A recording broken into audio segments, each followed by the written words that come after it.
WhatsApp guys, कैसे हैं आप सब। स्वागत है आप सबका जावास्क्रिप्ट एसेंशियल्स के एक और नए वीडियो में। तो आज के वीडियो का टॉपिक है एरो फंक्शंस। तो एरो फंक्शंस एक्चुअली में क्या होते हैं। एरो फंक्शंस पहले थे नहीं, ये जो है जावास्क्रिप्ट के ES6 वर्जन से इंट्रोड्यूस किया गया है।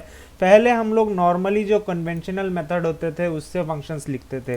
तो सबसे पहले हम लोग उसका एक एग्जांपल देखते थे, जैसे कि नॉर्मल फंक्शंस हम लोग कैसे लिखते थे।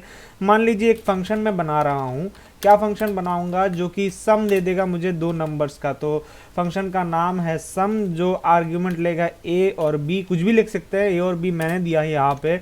और ये क्या कर देगा, मुझे रिटर्न कर देगा, रिटर्न कर देगा ए प्लस बी को। ठीक है ना। अब मैं इस फंक्शन को यहाँ पे अगर रन करूँ, ठीक है ना, तो फंक्शन को रन करने से पहले मैं इसको लॉक करके भी दिखाना पड़ेगा। तो लॉक के अंदर ही मैं इसको रन कर देता हूँ। पहला आर्ग्यूमेंट 5 दे देता हूँ, दूसरा आर्ग्यूमेंट 2 दे देता हूँ। तो हमारा आंसर जो है 7 हो गया है। ठीक है ना। आप में से जिसको भी नहीं पता, हम लोग इसको ऐसे भी लिख सकते हैं, जैसे कि a प्लस बी को मैं यहाँ पे c बना सकता हूँ। अब आप लोग बोल रहे होंगे कि सोच रहे होंगे कि क्या बोल रहा है ये यार, इतना आसान सा चीज़। लेकिन ऐसे ऐसे चीज़ भी लोगों को नहीं पता होता है, इसलिए मैं भी ये बोल रखा हूँ। ठीक है ना।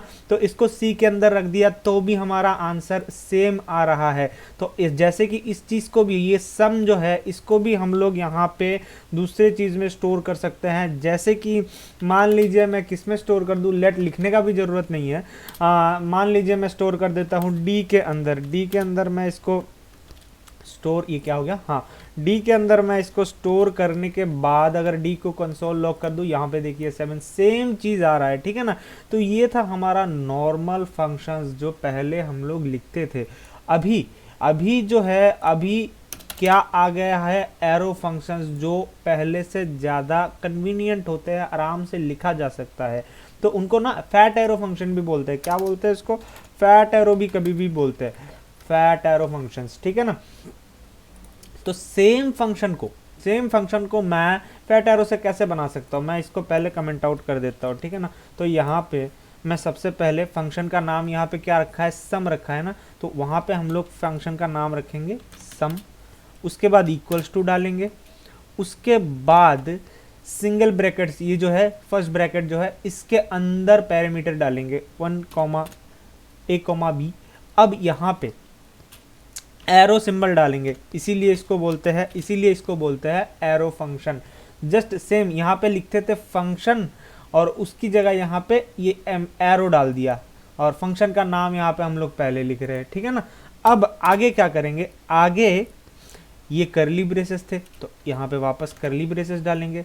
करली ब्रेसेस के अंदर हमने क्या किया, सी के अंदर स्टोर कर दिया ए प्लस बी को, और उसके बाद रिटर्न कर दिया सी को।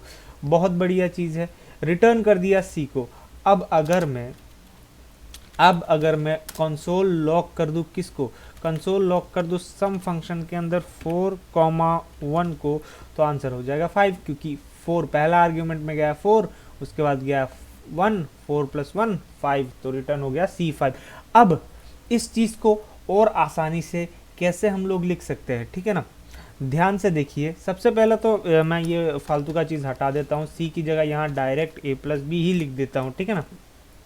अब एरो फंक्शंस के अंदर अगर सिंगल लाइन हम लोग कोड जो है हमारा सिंगल लाइन रिटर्न कर रहा है, तो हम लोग ये करली ब्रेसेस यहाँ से हटा सकते हैं बेझिझक। ठीक है ना। तो यहाँ पे करली ब्रेसेस हटा दिया, उसके बाद रिटर्न भी हटा सकते हैं। ठीक है ना। ये सिंगल लाइन जो है हटा दिया मैंने। ठीक है, समझ रहे हैं आप। तो यहाँ पे मेरा जो है कंसोल लॉग में सेम चीज़ ही दिखा रहा है, समझ गए। अब मान लीजिए मैं दूसरा फंक्शन ही बनाता हूँ। ठीक है ना। मैं यहाँ पे ये दिखाना चाहता हूँ कि अगर यहाँ पे आर्ग्यूमेंट 1 है तो उसको, ये ब्रैकेट्स को भी हम लोग हटा सकते हैं। जैसे कि उसका नाम, फंक्शन का नाम डाल देते हैं UPC, जो कि अपर केस कर देगा। ठीक है ना। तो ये कुछ भी ले लेगा, एक str करके एक स्ट्रिंग ले लेगा। ठीक है ना। मैं नॉर्मली पहले जैसे लिखना होता है वैसे लिखते हैं, और उस स्ट्रिंग को रिटर्न कैसे करेगा, रिटर्न क्या करेगा, ये जो स्ट्रिंग इसको मिलेगा उसको क्या कर देगा, 2 अपर केस कर देगा, ये 2 अपर केस करके रिटर्न करेगा। ठीक है ना।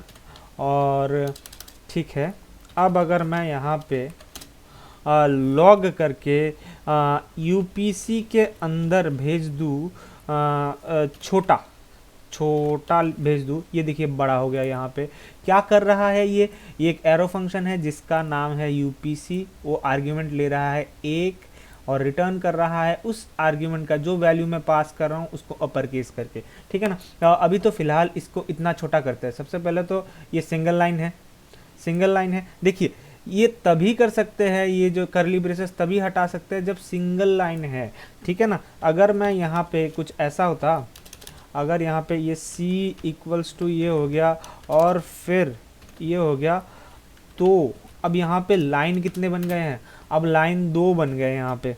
तो अब हम लोग ना ये करली ब्रेसेस नहीं हटा सकते, वो दिक्कत है यहाँ पे। तो लेकिन यहाँ पे सिंगल लाइन है, ये हटा सकते हैं हम, आराम से हटा दिया ये, ठीक है। ये आराम से हटा दिया, ये रिटर्न भी हट जाएगा, हट जाएगा, हट जाएगा, हट गया। अब यहाँ पे अभी आर्ग्यूमेंट एक ही है तो इसको भी हटा सकते हैं आराम से। हमारा जो है कंसोल का कोई दिक्कत ही नहीं हुआ। ये जो फंक्शन है एक ही लाइन में बराबर से हो गया है, आराम से हो गया, कोई दिक्कत ही नहीं हुआ यहाँ पे। तो होप सो आप लोगों को यहाँ तक तो समझ आ ही गया होगा। अभी बाकी मिलते हैं अगले वीडियो में।